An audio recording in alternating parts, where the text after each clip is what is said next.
Hi everyone, thank you for the hearts. I'm Coach Joan.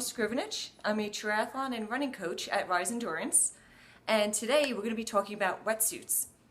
So, for those of you joining, please tell me where you're coming from. I love to see where everyone is.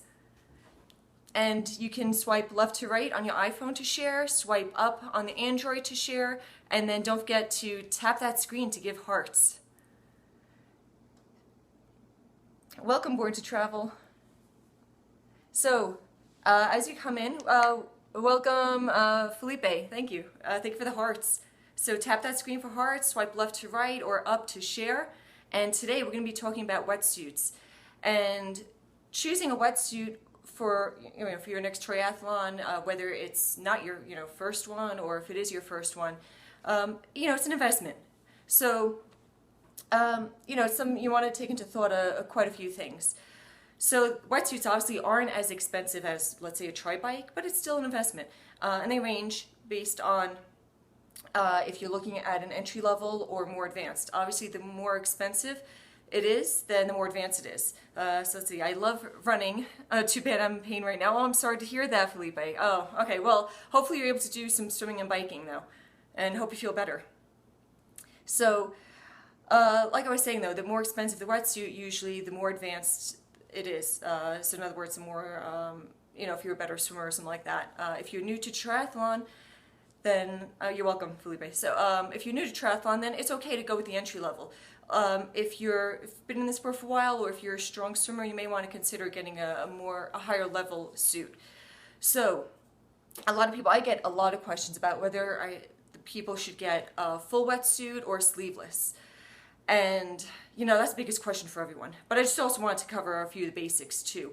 So starting even with like the rules for triathlon. So USAT has rules on water safety. And so that includes whether you should be wearing a wetsuit or not based on the water temperature. So if it's 78 degrees or less, then wetsuits are absolutely recommended. And that goes not only for warmth and, safety being in the water, but also for speed. So if you're looking at what to do for a wetsuit, then some of the things that you want to consider that what it helps is that it helps with buoyancy, and the buoyancy also leads to speed.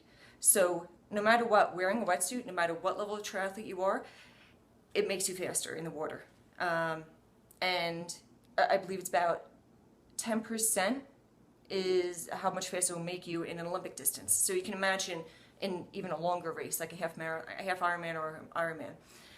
And so you'll be faster, you'll have better buoyancy, it'll keep you warm. Those are the big things. Now, back to the question that everyone says, do I get a full wetsuit? And the full wetsuit is long sleeves, long legs, long pants, or, the whole thing, you're completely covered, or sleeveless. If you're a weak swimmer, I would suggest getting the full wetsuit.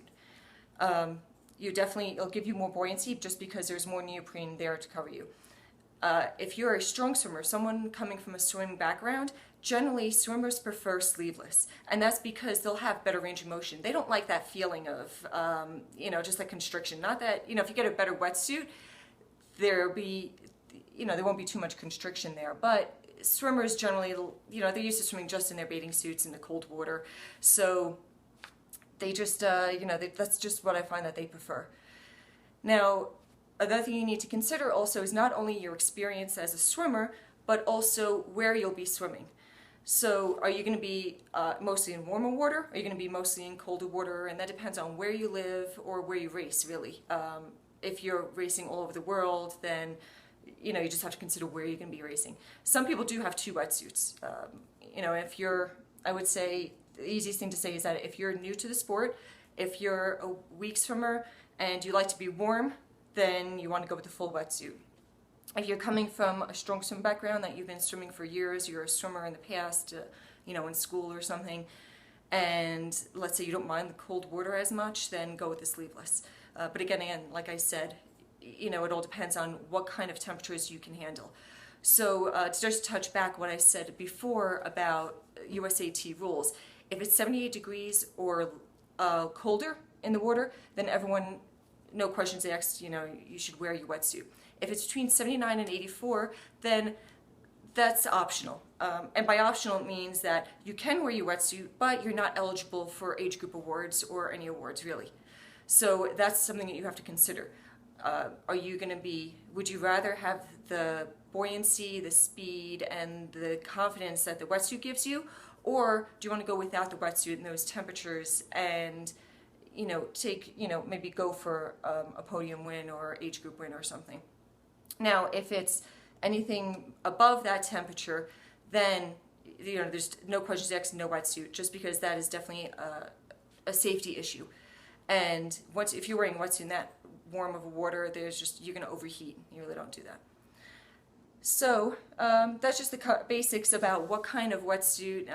The biggest question I get is full or sleeveless. And a lot of things in this sport, a lot of it is personal preference. So it's kind of hard to answer a question without saying it depends. But I hope I answered a lot of your questions, and thank you for joining me today. Have a great day.